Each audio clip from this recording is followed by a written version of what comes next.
ചേട്ടൻ സ്വന്തമായിട്ടൊരു യൂണിവേഴ്സിറ്റി ഉണ്ടാക്കി അവിടെ നിന്ന് MBBS എടുത്തിട്ട് വന്നിട്ട് ദൈവത്തിൻ്റെ സ്റ്റാച്ചു ഇരിക്കുന്നിടത്ത് വെച്ച് നോക്കിയാണ് ഹാർട്ട് ബീറ്റ് ഉണ്ടോ. അപ്പോൾ ചേട്ടൻ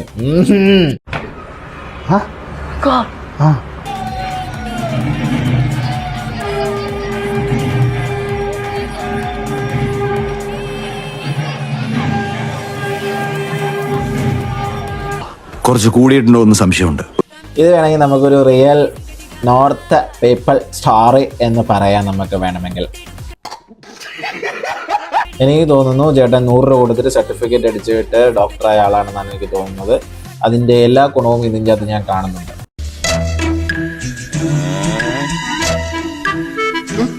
ഭക്തിക വളരെ നല്ലൊരു കാര്യമാണ്. ഇങ്ങനത്തെ ഒരു പൊട്ടത്തരമുള്ള ഭക്തികൾ വളരെ ഒഴിവാക്കേണ്ടതാണെന്ന് ഞാൻ പറഞ്ഞുകൊള്ളുന്നു. അപ്പോൾ ഓക്കെ, ഇതിന് നല്ല അടിപൊളി വെടിക്കെട്ടുമായിട്ട് വീണ്ടും കാണാം.